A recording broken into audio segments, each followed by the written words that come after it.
मैं लेकिन वो पांच तत्व नहीं हूं। मैं इन पांच तत्वों को जानने वाला हूं, पर मैं ये पांच तत्व नहीं हूं। कई बार ज्ञान सुनते सुनते हम लोग शरीर और आत्मा को मिक्स कर देते हैं, इसलिए हम सही से समझ नहीं पाते। जहां आत्मा का निश्चय करना होता है वहां शरीर डाल देते हैं, जहां शरीर का जो अभ्यास हमको छोड़ना है वहां हम आत्मा डाल देते हैं। तो गुरु से ये सच अच्छे से समझ के निश्चय में ला के उसके बाद इतना पक्का करो कि मैं ये देह नहीं।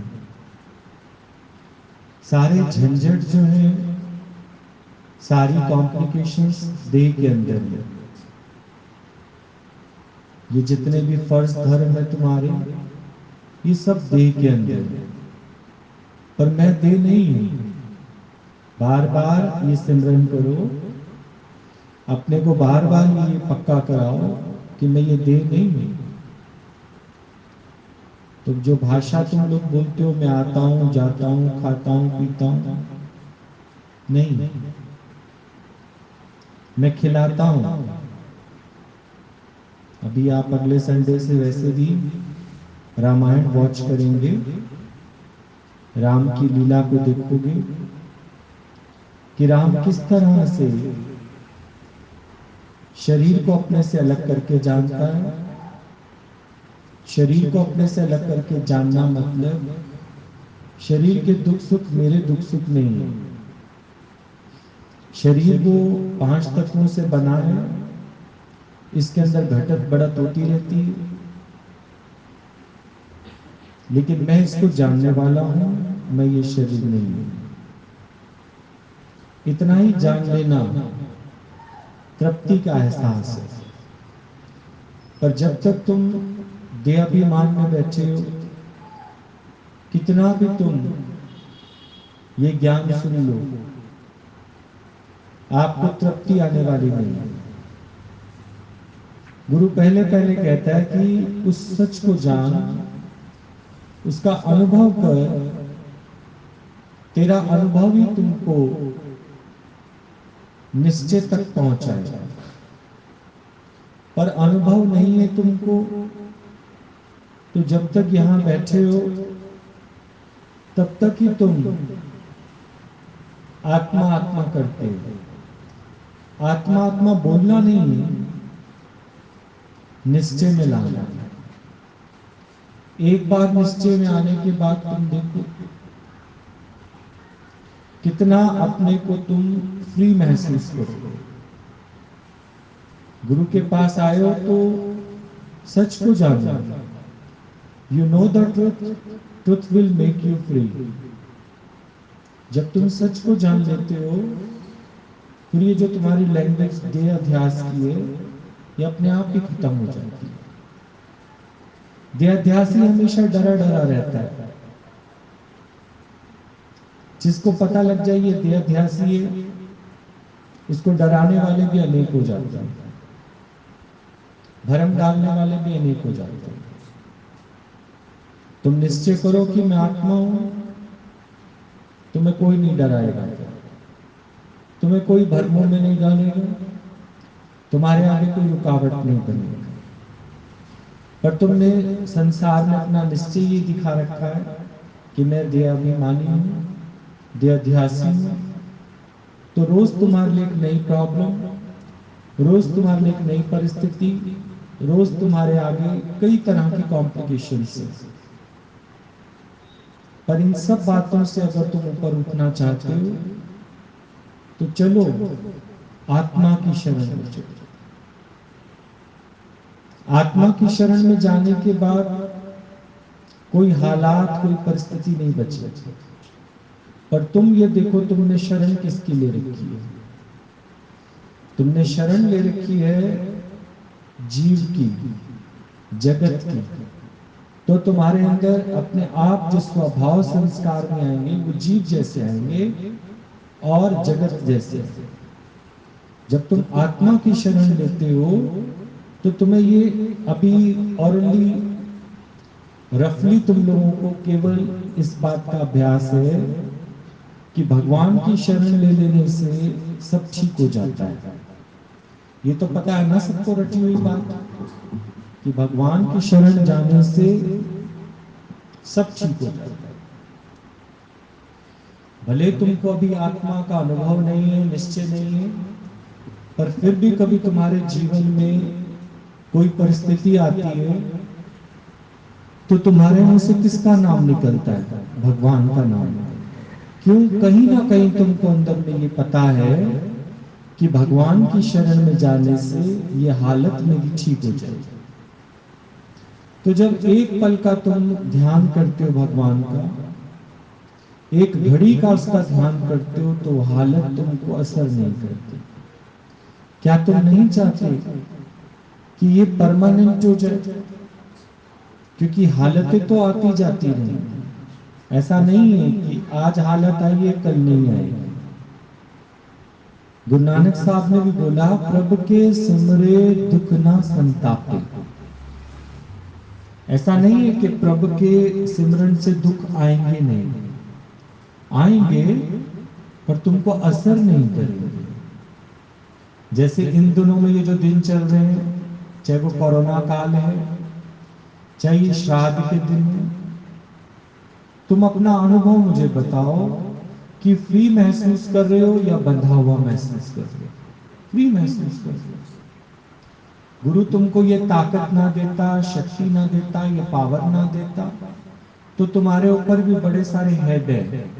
किसी की बुआ सास है, किसी की चाची सास है, किसी की अपनी नहीं है तो पितृयस्त है, पता नहीं कितने कितने तुम्हारी हैं रिश्तेदार, जो इन दिनों में तुम्हें फोन करके बड़े सुझाव देती हैं। क्या बोलती हैं पता है? भले तुम लोग सत्संग जाते हो, कोई बात नहीं, लेकिन बेटा ये काम करना नहीं भूलना। तुम्हारे गुरु जी तो अभी छोटी एज के ना, उन्होंने दुनिया नहीं देखी, तो उनको इतना पता नहीं है, तो तुम बेटा ये सब करना जरूर है ना। सत्संग जाते हो, हमें इस बात का कोई ऑब्जेक्शन नहीं है, पर सत्संग वाले थोड़े नास्तिक होते हैं, वो इन बातों को नहीं मानते। तो कभी गुरु भूल से भी तुमको ये कह दे, उनका गुरु को भी समझा के आना कि अपने माँ बाप का भी करो, ऐसा नहीं होता, उनको भी समझा के आना। तो यहां तक भी तुम्हारे जितने भी सुझाव देने वाले सुझाव पेटियां हैं, ये सब तुम्हें चिट्ठियां डालेंगे, सब तुमको संपर्क करने की कोशिश करेंगे, पर हमारे पास तो सब नॉट रीचेबल है। हमने तो ऐसे ऐसे कॉन्टेक्ट लिस्ट को किस में डाल दिया है? नॉट रीचेबल में डाल दिया, ब्लैक लिस्ट कर दिया। जब जीवन में गुरु आ गया है तो अब हमें किसी और के सुझाव की कोई जरूरत नहीं है। पर तुम इतने इतने सुझाव लेके चलोगे, सबकी मान के चलोगे, तो तुम इस राह पर आगे बढ़ नहीं सकते।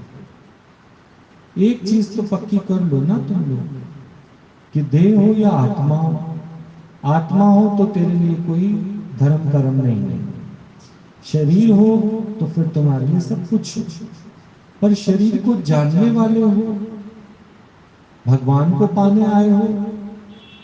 ये गुरु ने जो तुमको सच बताया, जो सत्संग तुमने ज्वाइन किया है, भले ही तुमने बड़े सारे सत्संग ले रखे होंगे, टीवी पर भी बहुत आते हैं गुरु, आजकल बड़ा बता रहे हैं टीवी पर भी, श्राद्ध करना चाहिए, पितृदोष है, फलाना दोष है, तो मुझे कहीं ना कहीं लगता है इनको भी पूरा गुरु मिला नहीं है। एक और तो वो बोलते हैं, कभी सुनना उन संतों की वाणी, एक और तो वो कहते हैं सर्वत्र भगवान है, सर्वव्यापी भगवान है। गीता के भी बड़े बड़े सारे महावाक्य तुमको सुनाते हैं, आत्मा पश्यन्ति आत्मा, जिसके लिए सुख है न दुख है, जिसके लिए न लाभ है न हानि है। पर फिर घूम फिर कर जब ये वाले दिन आते हैं तो वो भी यही कहते हैं, क्या कहते हैं बेटा, ये सब तो करना पड़ता है। तो मुझे लगता है जैसे पूरा गुरु नहीं है उनके पास। पूरा गुरु का मतलब पूरी रहत, पूरी समझ, और फिर एक रस होके रहना। ये नहीं कि कभी आत्मा के डिपार्टमेंट में चले जाना, कभी देह के डिपार्टमेंट में जाना, तो तुम लुढ़कते पुढ़कते लुढ़कते पुढ़कते लुढ़कते पुढ़कते कहीं नहीं पहुंच पाओगे। जैसे कभी देखा हो तुमने शादियों में डीजे चलता है तो वहां पर जितने भी होते हैं सब फ्लोर के ऊपर ही आगे पीछे हो रहे होते हैं, बस लगता है कि वो डांस कर रहे हैं पर फ्लोर से नीचे कोई नहीं उतरता, फ्लोर पे ही चलते रहते हैं। लाइट जलती बुझती रहती है तो लगता है सब डांस कर रहे हैं, एक ही जगह पे रहते हैं सब लोग, फ्लोर से नीचे नहीं उतर पाते यानी गति नहीं कर पाते।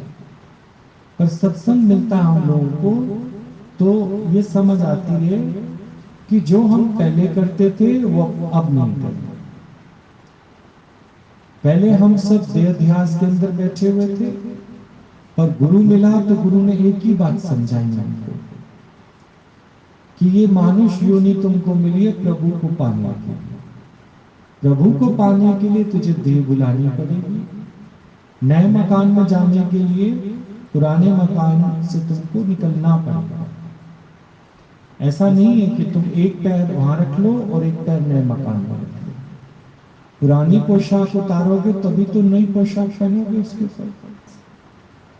कभी ऐसा है पुरानी पोशाक के ऊपर नई पोशाक पहन लो तुम लोग, फिटिंग अच्छी आएगी नहीं, पहन सकते हो पर फिटिंग अच्छी नहीं आएगी। फिर दोष किस पे लगाओगे? दर्जी पे, दर्जियानी पे, कि तूने कितना टाइट सूट सिलाया मेरा, उसने सूट टाइट सिलाया या तेरे को ही पहनने की अकल नहीं है। तो बाहर प्रकृति में दोष है, भगवान ने कुछ गलत बनाया है या तुमको खुद को अकल नहीं है। तो गुरु समझ दे रहा है तुमको। जब तक तुम्हारे पास समझ नहीं है तुम देखो, तुम उंगली दूसरे की ओर रखकर दोष लगाते रहते हो। ये देहाध्यासी के काम है, देहाभिमानी के काम है। पर जिस दिन तुमको ये सत्य का संग मिल जाएगा तुम्हें लगेगा गलती हमारी ही है। सुनते हम आत्मा का ज्ञान पर टिके अभी भी हम देहाभिमान, तो दोष तो दूसरे का दिखाई देगा ही देगा, अच्छा कोई लगेगा ही नहीं, कोई अच्छा नहीं लगेगा। जबकि कल भी बताया कि सब ठीक है, आपका ग्रस्त भी ठीक है, आपका व्यापार भी ठीक है, आपका फ्रेंड सर्कल भी ठीक है, कोई चीज ऐसी नहीं है जो गलत बनाई हो भगवान ने। गलत है तो आपके अंदर उठने वाली इच्छा। आज अगर किसी का ग्रस्त अच्छा नहीं है तो वहां वो इच्छा करके बैठा है, उसको देना नहीं आता, लेना आता है। देते चलो देते चलो देते चलो, लो कुछ नहीं तो ग्रस्त भी अच्छा हो जाएगा। बिजनेस में हो, बिजनेस में भी कभी इच्छा नहीं रखो, वहां भी तुम देते चलो देते चलो देते चलो, लेने का भाव नहीं रखो वहां पर भी, तो बिजनेस भी तुम्हारा अच्छा है, पड़ोसी भी अच्छे हैं, कोई तुमको बुरा दिखेगा ही नहीं। जब तुम हर जगह से इच्छा को माइनस कर दो तो तुम्हारा हर चीज वेल परफेक्ट हो जाएगा। तुम्हारे जीवन में जो थोड़ा भी मनमुटाव आता है, थोड़ी भी विक्षेपता आती है, वो इसी वजह से आती है कि तुम थोड़ी देर के लिए आत्मा में चले जाते हो और फिर थोड़ी देर बाद तुम लोग देह में आ जाते हो। न पूरे देह के बन पाते हो न पूरी आत्मा के बन पाते हो। पर ये सच तो तुम लोग जानते हो ना कि मानुष देही तुमको मिली है प्रभु को पाने के लिए। अब प्रभु को पाओगे कैसे?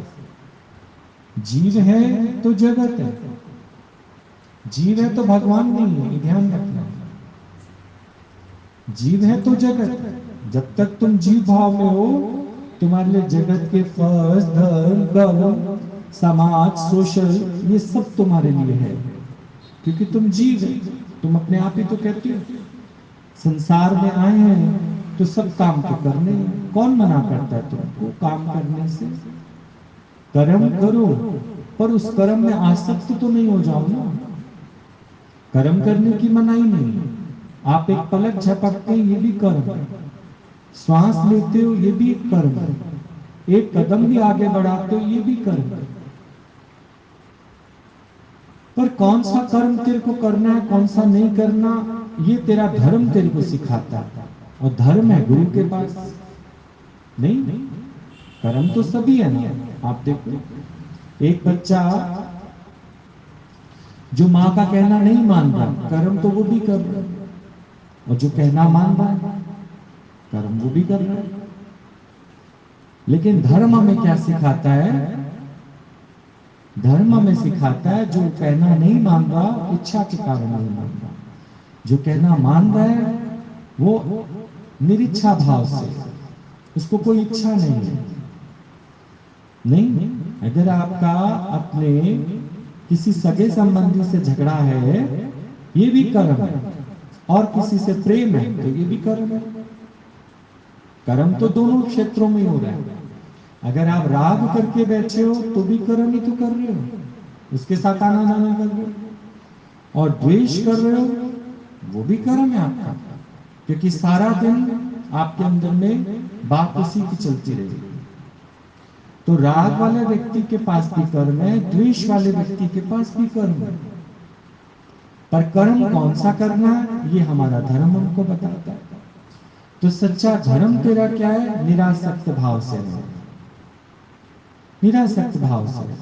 आप किसी से राग कर रहे हैं तो उसके अंदर कोई इच्छा तो नहीं है आपकी, द्वेष कर रहे हैं कोई इच्छा तो नहीं है। जहां इच्छा बीच में पड़ जाती है वो कर्म आपका गाढ़े गाढ़े अक्षरों से लिख दिया जाता है।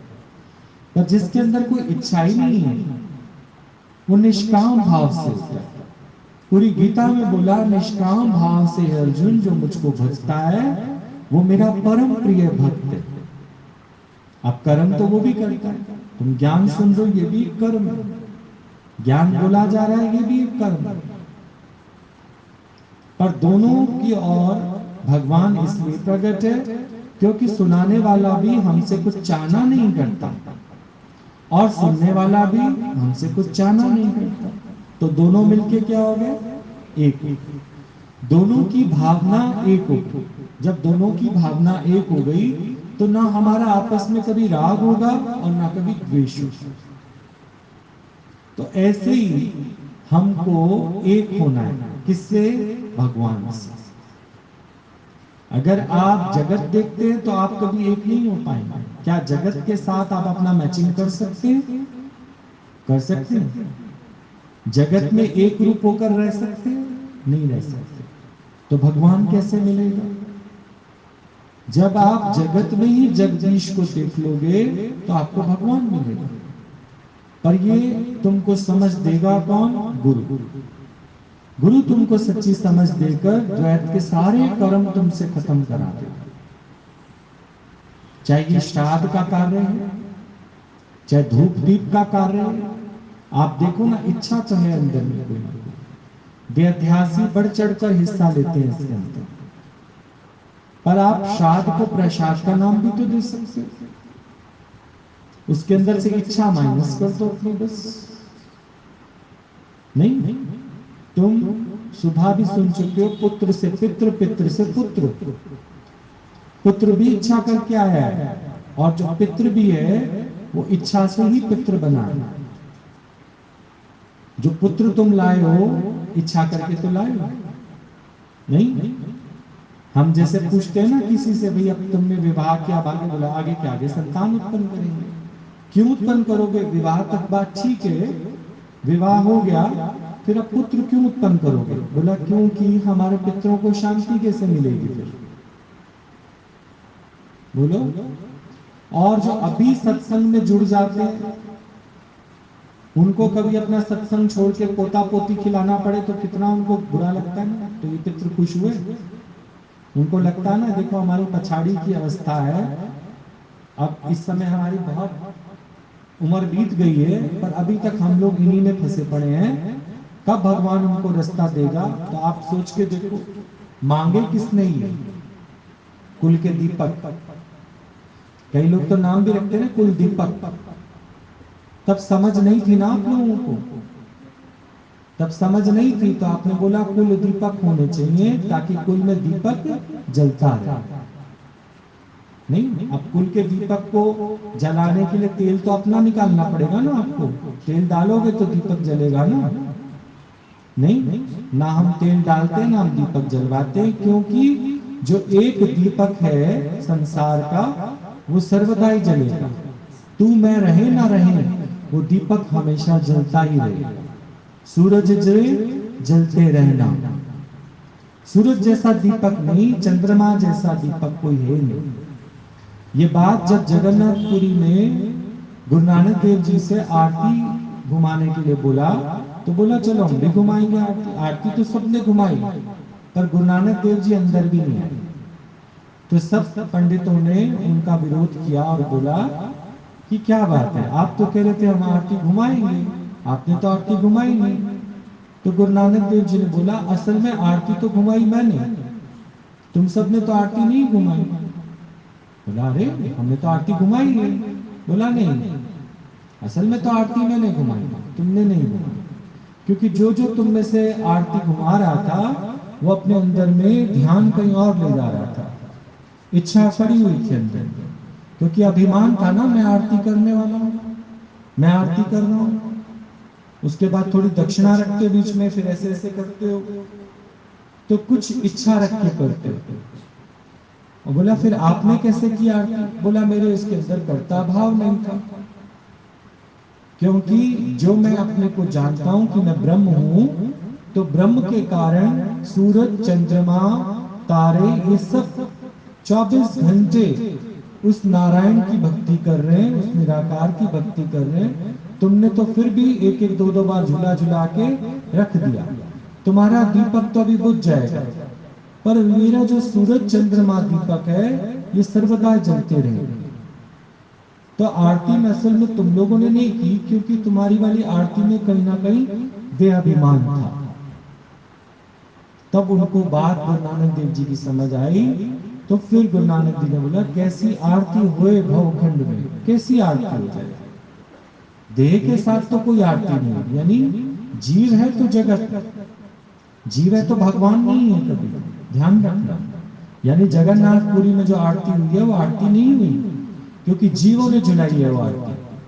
अब जीवों ने तो अपनी इच्छाएं झुलाई है बीच में, जीव है तो इच्छा है, जीव है तो उसको कुछ पाना है, पर भगवान है तो उसको कुछ पाना है, उसको तो कुछ पाना नहीं है। भगवान तो जो भी काम करता है वो निष्काम भाव से करता है, उसको कुछ नहीं पाना। जो पुत्र बना पितृ के लिए बना, और जो पितृ हो गया वो पुत्र के मोह में हो गया। जो पितृ बना हुआ है, जो शांत नहीं है, वो तो जीते जी भी कौन शांत है? आप बताओ, कौन सा पिता अपने पुत्र से शांत है जीते जी? घर में झगड़ा किसका रहता है हमेशा? पिता और पुत्र का हमेशा रहता है, रहता है कि नहीं रहता है?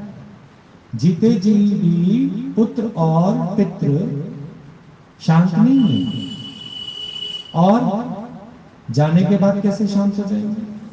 बोलो, जाने के बाद कैसे शांत हो जाएंगे? जाने के बाद भी शांत नहीं है, पर ज्ञान ले लेंगे पितृ और पुत्र तो दोनों ही शांत हो जाएंगे। पितृ और पुत्र ये ज्ञान ले लेंगे कि दोनों में ही आत्मा बसती है, हम जो दोनों एक दूसरे को शरीर के संबंध से देख रहे हैं, इसलिए हमारे बीच में झगड़ा है। पर जब हम समभाव से देख लेंगे एक दूसरे को, तो हमारे बीच में कोई झगड़ा है ही नहीं। है कोई झगड़ा? बोलो। जैसे सास और बहू का झगड़ा, देखा जाए तो दोनों में तत्व एक ही है, परमात्मा का, पर फिर भी झगड़ा है दोनों के बीच। कहीं ना कोई झगड़ा है। पर फिर भी आप देखो, गाके ना 100-100 साल जिए हमारी सासू मां, 100-100 साल जिए। अंदर से कहती है, अंदर से तो नहीं कहती कि 100 साल जिए, नहीं। एक बहुत अच्छा जो गुरु जी अक्सर बताया करते थे, बोला कि एक बस जा रही थी, उस बस के अंदर सारी सासों ने मिलकर अपने, उनकी कीर्तन मंडली थी, कीर्तन मंडली की सारी बस इकट्ठी होके चली वैष्णो दरबार। अब कहीं पहाड़ी में उबड़ खाबड़ में खाई में गिर गई बस। सब बहुएं थोड़ी थोड़ी देर रोई, शांत हो गई। मीडिया वाले आ रखे थे, एक जो थी वो चुप ही नहीं होती थी, बार बार बस के अंदर देखे फिर बेहोश हो जाए, बार बार बस के अंदर देखे फिर बेहोश हो जाए। मीडिया वालों ने सोचा शायद इसका अपनी सासू मां से अति स्नेह है, बहुत प्यार है, सदमा बर्दाश्त नहीं कर पा रही। तो सब उसके सर पे हाथ फेर फेर के कहते, बेटा क्यों रोती हो, ये तो होनी बलवान थी। कोई बात नहीं बेटा, शांति करो, अच्छी जगह गई थी वो, भगवान को प्यारी होगी। बोला यही तो रोना है, वो इस बस में आई नहीं है, लेट हो गई थी वो, तो होटल में सो रही है वो भी। मैं तो कहती हूँ वो भी इसी बस में आई होती तो अच्छी बात थी। रोना तो सारा इसी का है कि वो इस बस में आई नहीं है। सोच के देखो किस लिए रो रही थी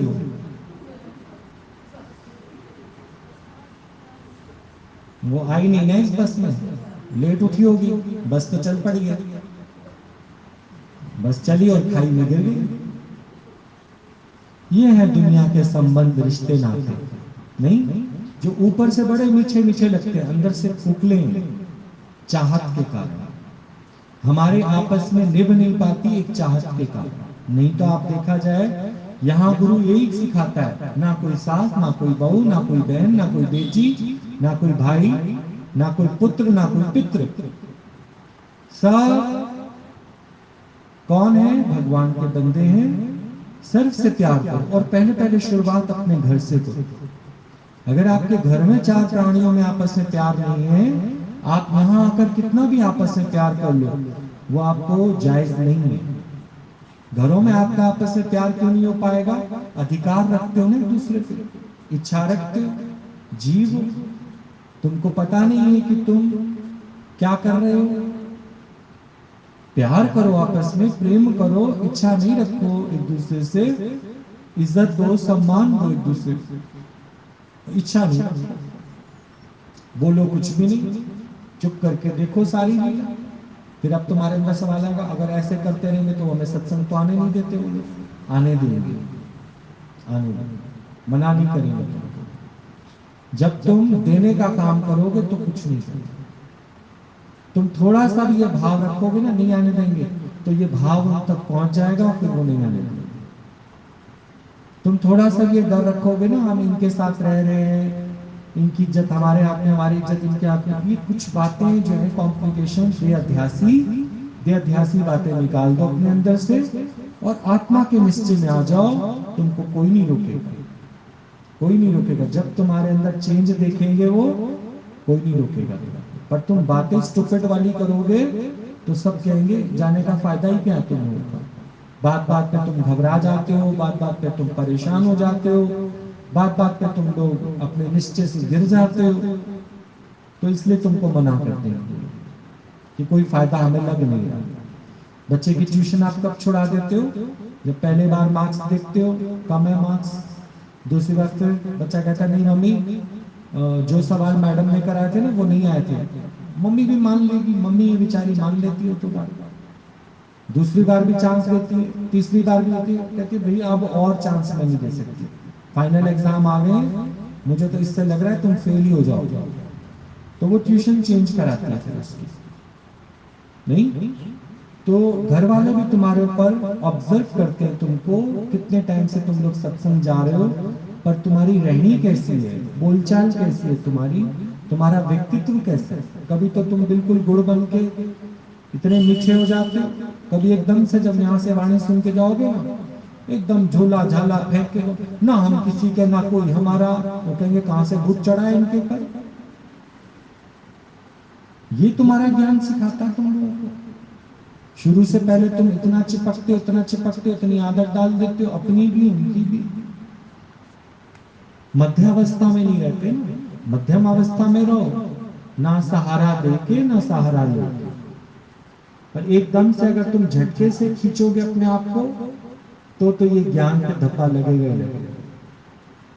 धीरे धीरे धीरे धीरे प्यार प्यार सब दे दो, हमें नहीं चाहिए तुमसे, सब ले लो। हमें काम भी बता दो, तुम्हें क्या काम करना है क्या नहीं करना, सब तुम्हारे लिए करेंगे, पर तुम्हारे किसी काम में हम इंटरफेयर नहीं करेंगे। हम तुम्हें इतना भी नहीं कहेंगे काला कर लो नीला कर लो, नहीं। जब तुम विरक्त होते जाओगे और वो पूछे तो उनको बताना जरूर, पूछे तो फिर ये अपना सूखा ज्ञान नहीं सुनाना, हमें भैया मना करते हैं तुम्हारे किसी काम में, अगर हमने बोल दिया ना हम ही फंसेंगे। पागल हो क्या? अभी पक्का है नहीं तुम लोगों को ज्ञान, ऐसे ऐसे उनको आगे बोला होगा। बोलना कुछ नहीं है, पूछे तो बता दो, और नहीं पूछे तो बुरा नहीं मानना। कि हमसे पूछ के नहीं जाते, बता के नहीं जाते, हमें तो घर की कोई बात का पता नहीं होता। वेरी गुड, वो तुम लोगों को छुड़ा रहे हैं तो तुम छूटो, बता रहे हैं तो अच्छी बात, नहीं बता रहे तो वेरी गुड। पर हमें हर बात पे बेअध्यास है ना। अगर कोई बात हमें घर की नहीं पता होगी और पड़ोसी के किसी से पता लग गई तो सोचो क्या कहोगे, हम तो घर में कुत्ते हैं। भैया ठीक कहते हैं बिल्कुल, ये उन्हीं के सामने गाओगे, कुर्सी बिछा के मैदान में उन्हीं के सामने गाओगे तो वो क्या कहेंगे, इनके भैया इनको उल्टी बातें सिखाते होंगे। कभी तुमको यहाँ उल्टी बात या गलत बात सिखाई है? तुमको यही तो बोलते प्यार करो उनसे, अधिकार नहीं जमाओ, जैसा तुमको चलाते हैं वैसा चलो, प्यार से रहो, खींचातानी नहीं करो, गुस्सा वैर विरोध नहीं करो। जो बात वो बताते हैं आप सुन लो, जो बात आपको नहीं बताते उसके लिए बोलो बचे हुए हैं। और तुम लोगों को कहीं ना कहीं गुस्सा आता है कि मुझे बताया कि नहीं, बताया कि नहीं मुझे, आखिर तो मैं घर की मालकिन हूँ, अब मैंने सब कुछ दे दिया है, अब मेरी कोई इज्जत नहीं है घर में।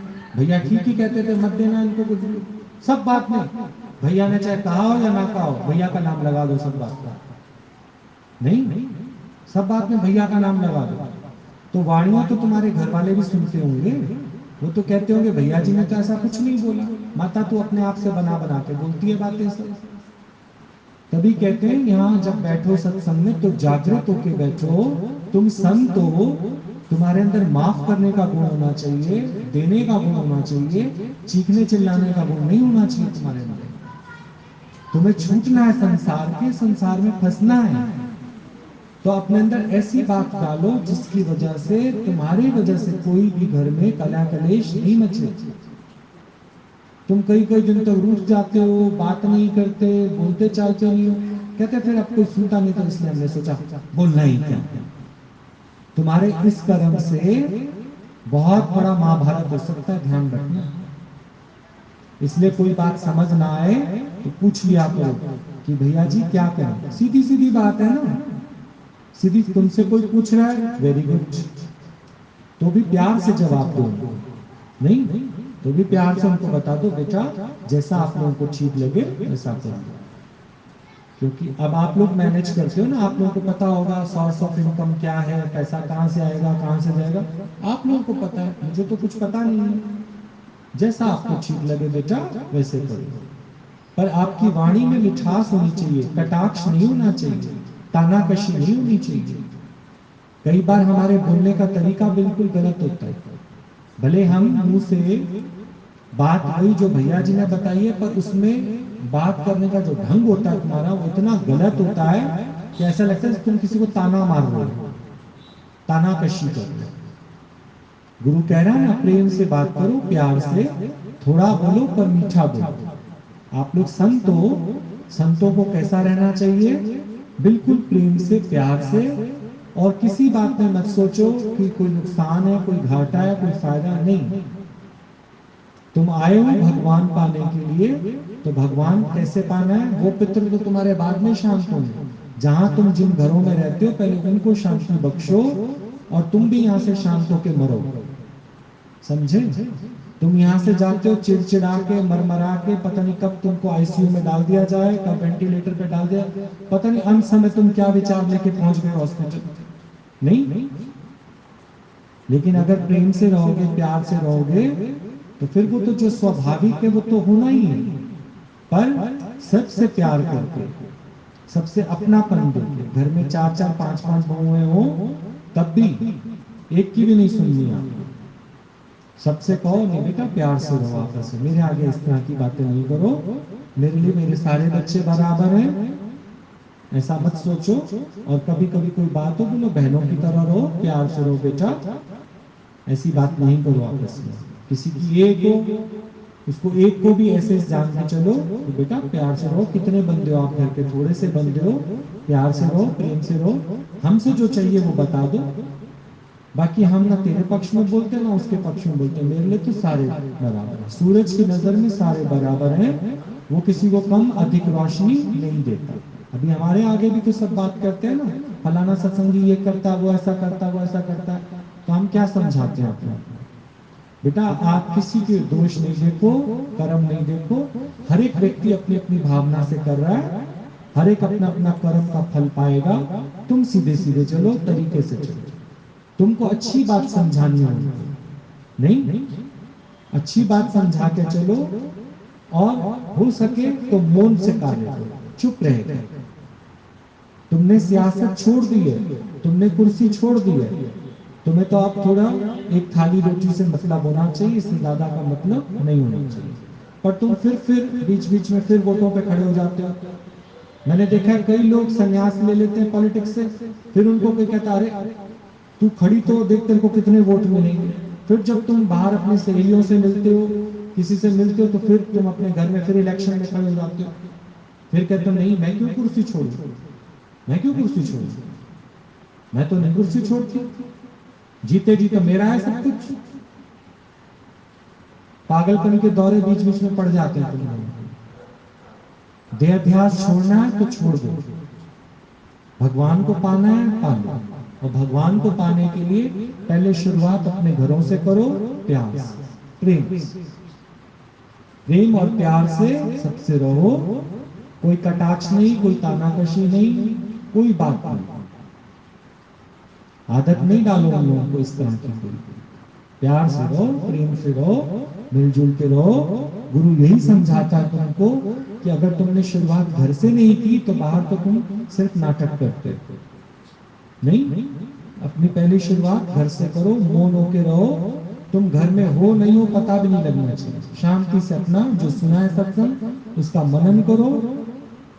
तुम देखना घर में जब भोजन बनेगा पहले थाल तुम्हारे आगे लगेगा, अगर तुमने सही से डील किया होगा तो तुम खुद ही गए होगे रसोई में, मालकिन बन के खड़े हुए होगे, फिर नहीं, फिर तो तुम ही सबको खिलाते रहोगे। वानप्रस्थ का मतलब क्या है? वानप्रस्थ का मतलब है जब तुम नई सरकार ले आए तब पुरानी सरकार चुप होके बैठ जाए, नहीं तब तुम अपनी सरकार बने ही रहने देते। तुम इतनी बने रहने दो कि मटर छीलने हैं, कपड़े तय करने, लाओ बेटा तुम भी तो थक जाते होगे, लाओ हमें दे दो, थोड़ा बहुत हम करा देते हैं। और फिर भी अगर तुम्हें कोई नहीं करने दे तो बोलो कोई बात नहीं। पर बाहर संपर्क नहीं रखो, गली मोहल्ले में बैठोगे, एक दूसरे से बातें करोगे, सब तुम्हारे घर में कहीं ना कहीं अग्नि का काम करेंगे, लगा देंगे। अपने घर की बात किसी के आगे नहीं करो, गुरु के आगे भी करते हो तो गुरु यही समझाता है प्यार करो। बस तुम प्यार करने के लिए आए हो, भगवान मिलेगा प्यार से। घर में मर के मिट के रहो बिल्कुल, पर कभी भी ऐसे नहीं रहो कि हाँ हम घर के मालिक हैं, हम एक कर रहे हैं उनकर, नो, प्यार से रहो। चरण धूड़ तेरे जन की हो, ठीक। पितृ तो तुम्हारे अपने आप ही शांत हो जाएंगे। जब तुम्हारे रहने वाले मित्र शांत है तो पितृ शांत है, ठीक। क्या बोलते हो, क्या बोलते हो?